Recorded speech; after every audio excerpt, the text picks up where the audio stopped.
Welcome to Your Creative Chord podcast, where host Jenny Lee Hodgins, author and educator, shares unique insights dedicated to empowering your creative flow and inspired living. Through solo reflections and dialogues with creators and wellness experts, Jenny Lee shares holistic wisdom influenced by her Buddhist practice, alongside poetic insights and practical strategies for living authentically. This podcast helps you overcome challenges and unlock your full creative potential.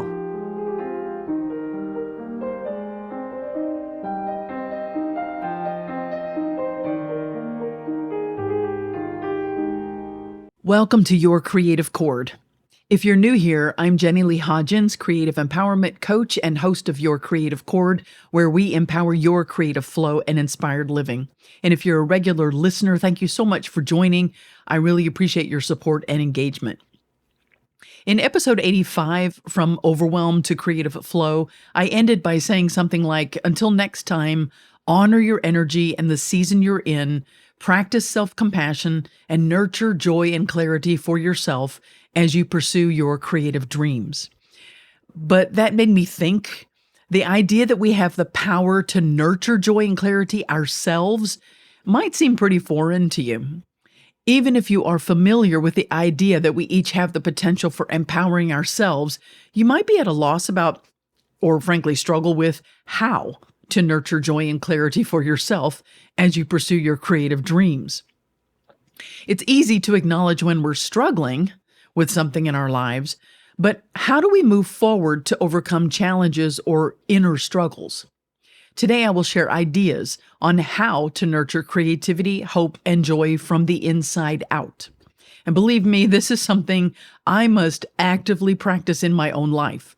I don't claim to be someone who has mastered this or reached an enlightened place. I have my constant share of ups and downs like anyone else. But today, I share my inspiration and process as someone who is choosing again and again to keep fighting against my lower worlds so that I cultivate joy, creativity, and hope, even while and especially while facing real problems. Nurturing joy and creativity is not about denying difficulty or negative feelings. It's also not about waiting or wishing for life to get better or easier. No, it's the practice of forging the volition, like working out to strengthen a muscle, to cultivate joy and find inspiration right here from within our lives as they are, and how to actively encourage our own hearts in the midst of life's inevitable battles. But let's start where we are right now. That may be in the midst of an internal or external battle or an onslaught of both in a difficult season of life. So first, number one, acknowledge your feelings. Don't distract yourself from negative feelings like sadness, loneliness, resentment, anger, or disappointment. Don't downplay what you feel or diminish your personal struggle. You have a right to feel what you feel. Period. So instead, face your feelings with courage. That means letting yourself feel what's present instead of rushing past it, numbing it, or trying to stay busy so you don't have to deal with it. I've learned that when I face my feelings honestly, instead of judging them or dodging them, something actually shifts inside. By facing your feelings directly, you can turn them into fuel for your resilience and inner growth.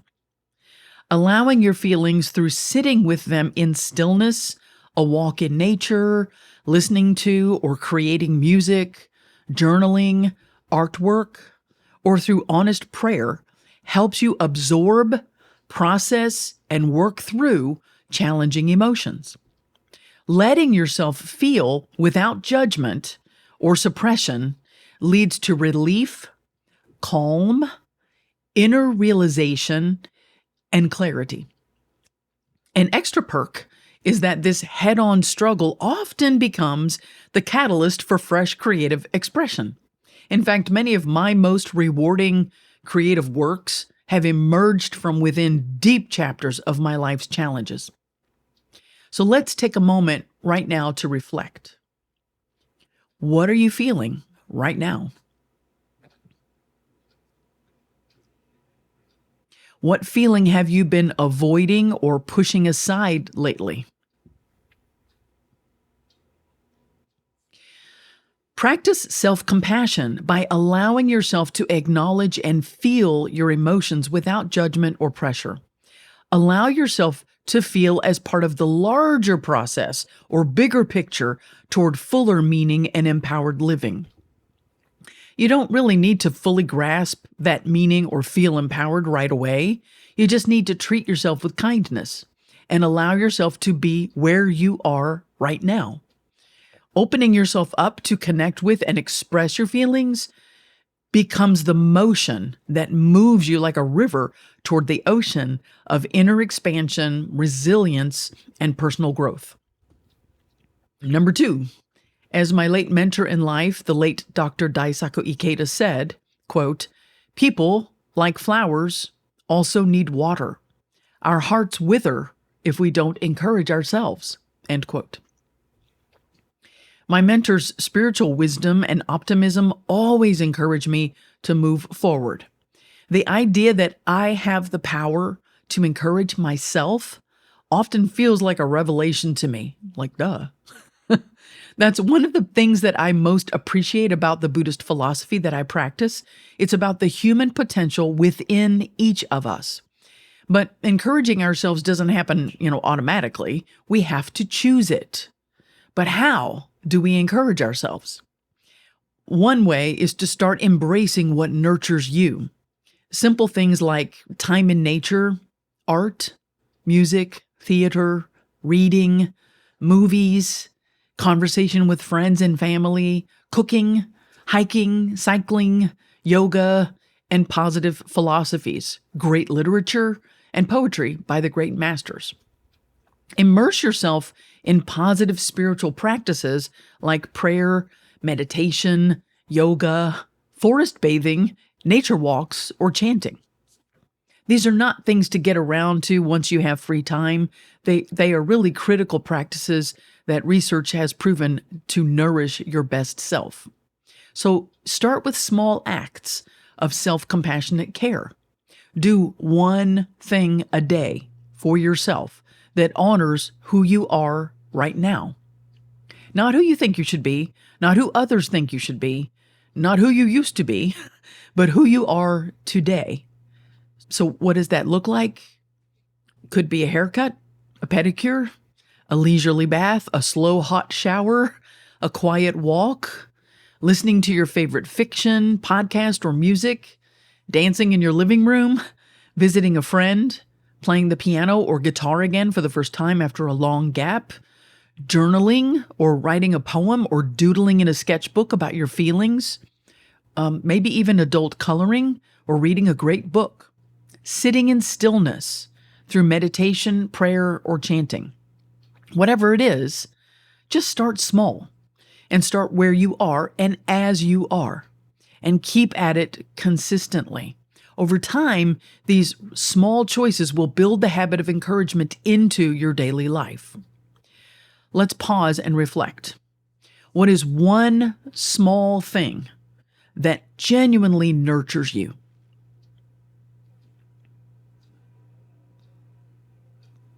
How could you make space for it regularly without judgment or pressure? Number 3, what we focus on grows. And that's why a gratitude practice is really powerful when it comes to boosting happiness. So just make a habit of noting small positive things in your life. This trains your brain to look for more positivity. And writing them down as a gratitude journal practice helps reinforce your appreciation, which fuels your joy. It boosts your mood. And this practice trains your brain, again, to look for more positivity. And over time, this gratitude practice fuels your joy and gently shifts how you experience your life. It's a great way to move gently out of negative thoughts and towards positive emotions and energy. Ask yourself, what is one small thing I can appreciate about my life today?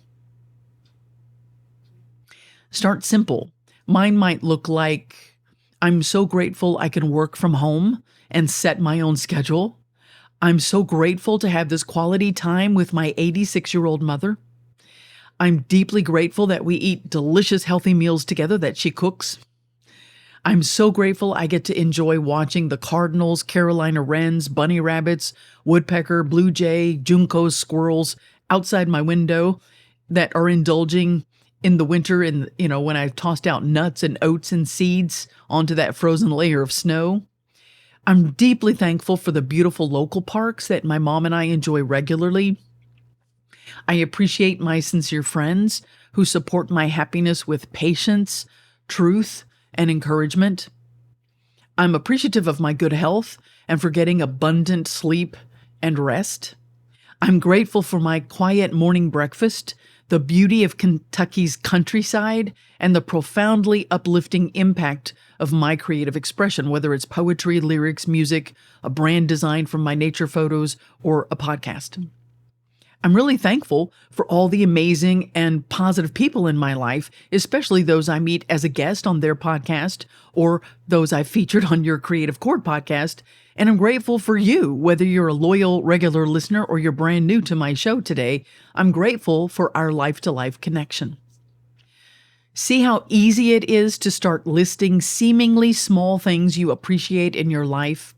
It can lead to a snowball effect to positive feelings. Which leads me to the fact that, number 4, happiness doesn't come from somewhere outside us. We must create it from the inside out. That means we first have to stop looking for it externally.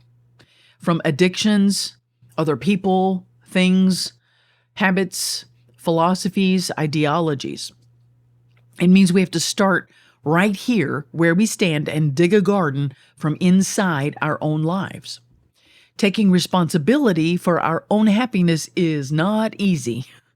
It requires courageous effort. And yes, absolute happiness requires effort. And I'm not referring to the fleeting kind of happiness you can get from things, people, and doing stuff you like. I mean, yes, those things can bring temporary joy, but developing absolute happiness, the kind that is unshakable despite life's challenges, has to be forged through internal work, internal effort.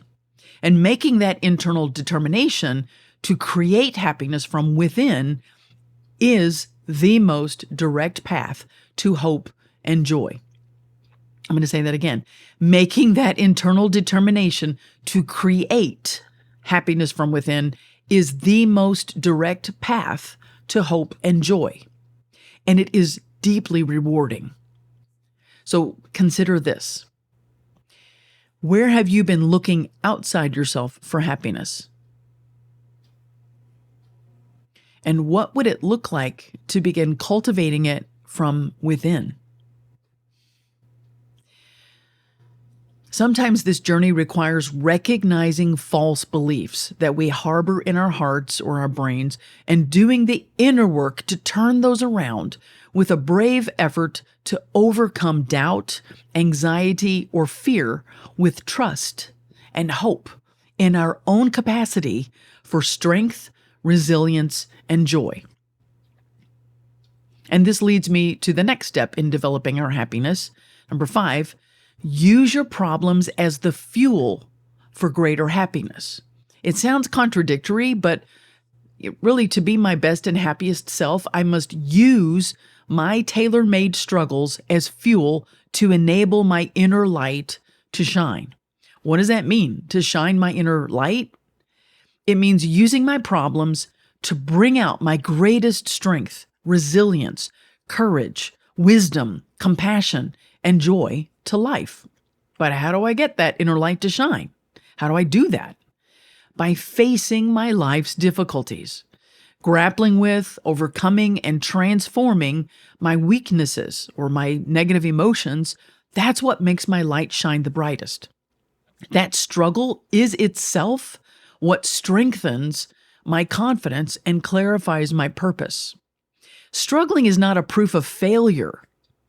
Giving up would be a failure. The fact that you're continuing to struggle is proof of victory. Continuing to struggle toward a victory is in itself already winning.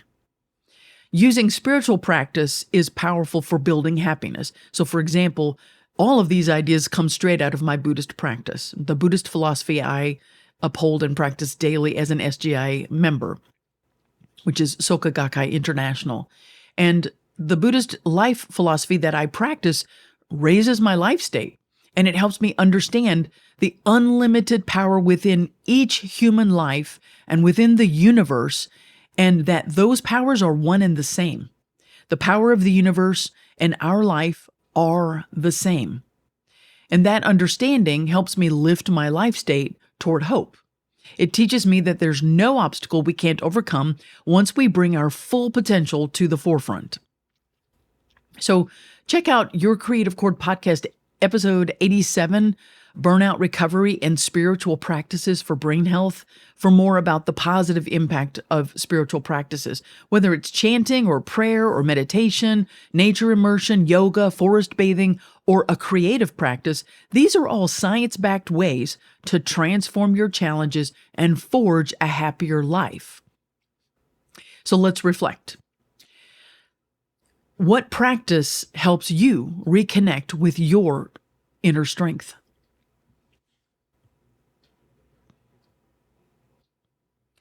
What struggle helped you develop greater resilience, hope, and confidence?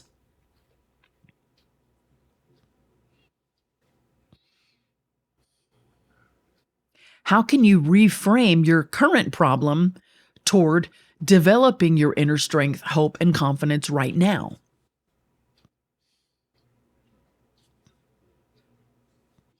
And number 6, today I wanted to share that one of the things my life mentor said, Dr. Daisaku Ikeda, that really encourages me is that people who have endured the harshest winters have the power to uplift and inspire others.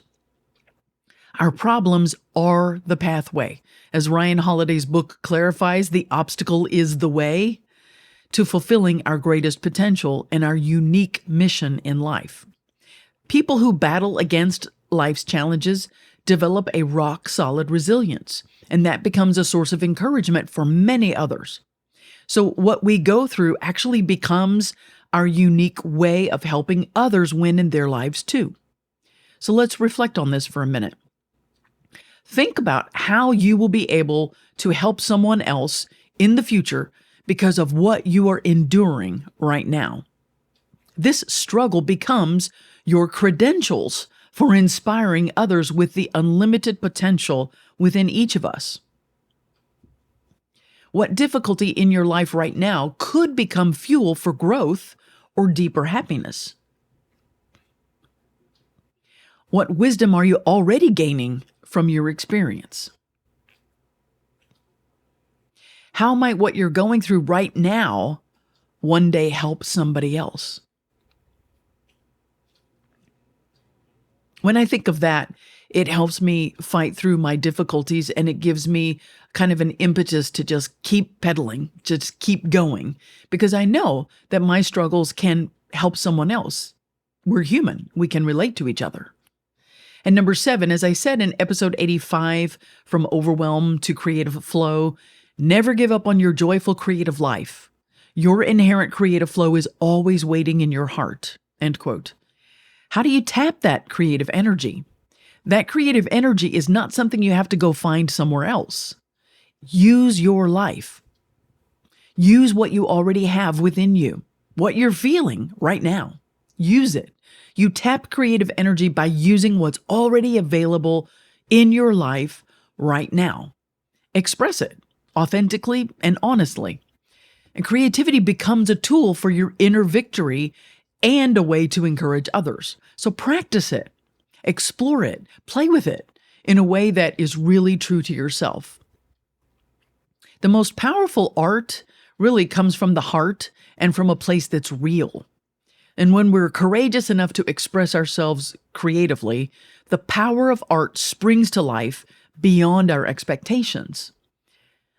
So as you move through your daily life, I really invite you to remember this. Your joy, your creativity, and your hope are not gone. They live within you. They're waiting for your encouragement. So keep nurturing them. Keep expressing what's real. We must choose hope. It doesn't just come to us. We must choose hope. And it's not easy. But by continuing to fight against negativity and challenges in our lives, problems, you will encourage your own heart. We do this side by side by honestly and bravely going through our feelings, facing our problems directly, and never giving up on our unlimited potential for creative fulfillment and an inspired life. So I really encourage you to take a moment to express whatever comes up for you from listening to this episode.